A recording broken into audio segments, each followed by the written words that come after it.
ourselves more closely, we come to the conclusion that everything which we are observing is not just the object of observation, but is an indicator. And that indicator is to the unknown. This is exactly what the Holy Quran says.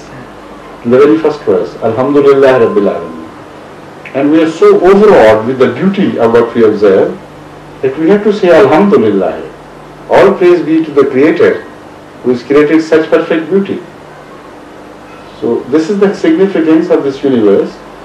If you take it not just as an observation point, but as a leader to the unknown, you will be led to the unknown.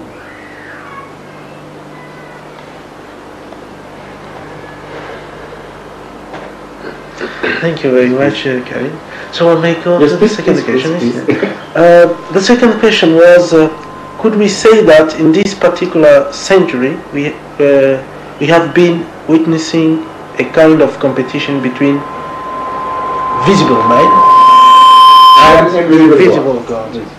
That was the first part. No, in my opinion, here too, the question is to be modified slightly. That's right. Because it is not this particular century, but in every century, this is the same thing.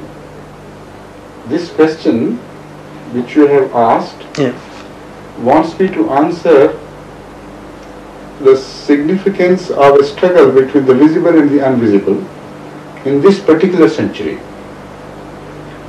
While according to the Holy Quran, this is a constant feature.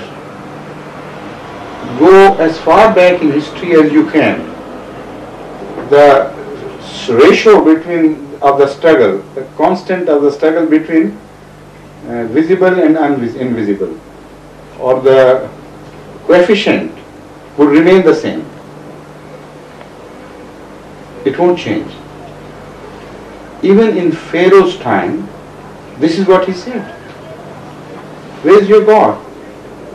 I don't see anything.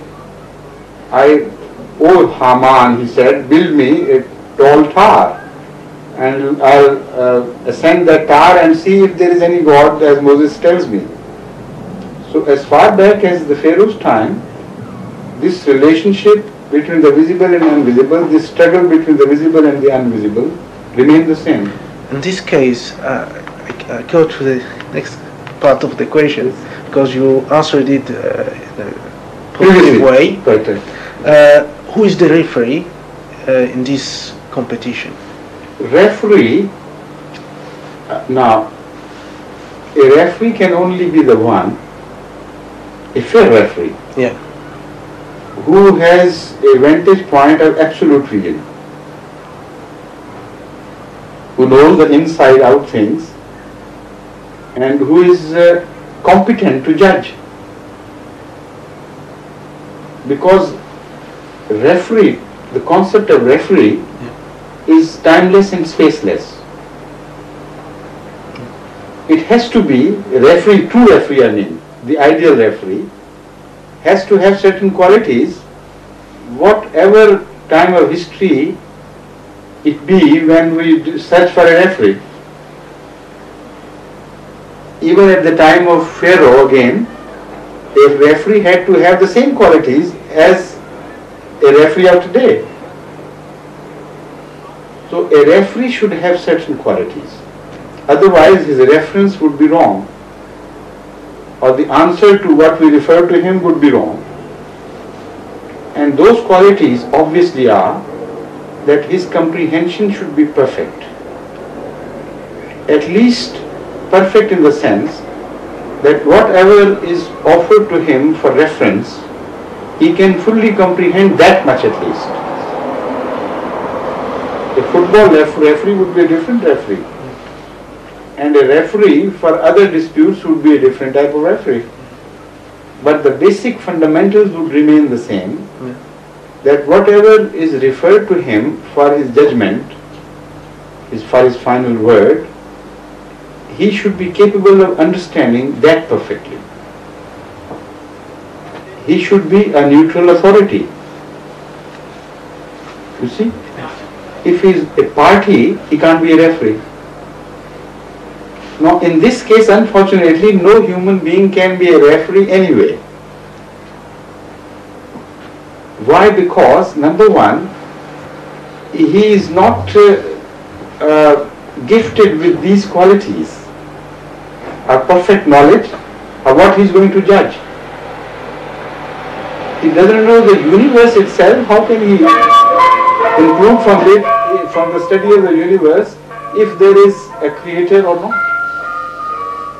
And secondly, he has to be a party. Either he is an atheist or a believer in God.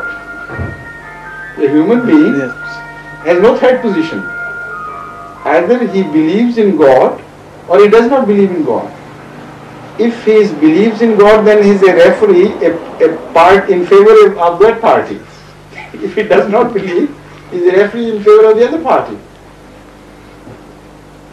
So the only referee that we can find is a limited referee for ourselves. The referee of our own conscience and our own mental capabilities.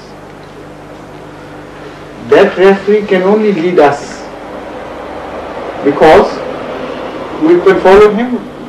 It is our internal affair. If we follow him and we are helpless there, we must follow our own referee. We are made like that. But that referee is not binding upon anybody else. That is to say, his judgment is not binding on anybody else. So nobody else can give a reference to that referee. Only we ourselves. And the only perfect referee that can only be God.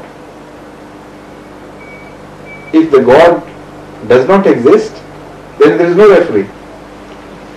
If he exists, then the only referee is God himself, or those who speak on his behalf, if they claim that we have heard him speak. So then the reference would be changed to a different shape. Yeah. I mean, a new coloring would be added to this question. Then we will first judge whether what he claims is right or wrong, and how a representative of God should be judged. If we find out a dependable way of judging a representative of God, then he can be a referee to us. I think that was one of the questions. Yes, how could we trust him? I think you have answered this question. Yes, you have answered it. That's right. Because my problem was, as far as God was invisible, to refer to him is not easy. So I already told you. So I think I'm satisfied with the answer. Thank you very much. Thank you very much. Thank you for your fair-mindedness. I think you could be a good referee in this respect.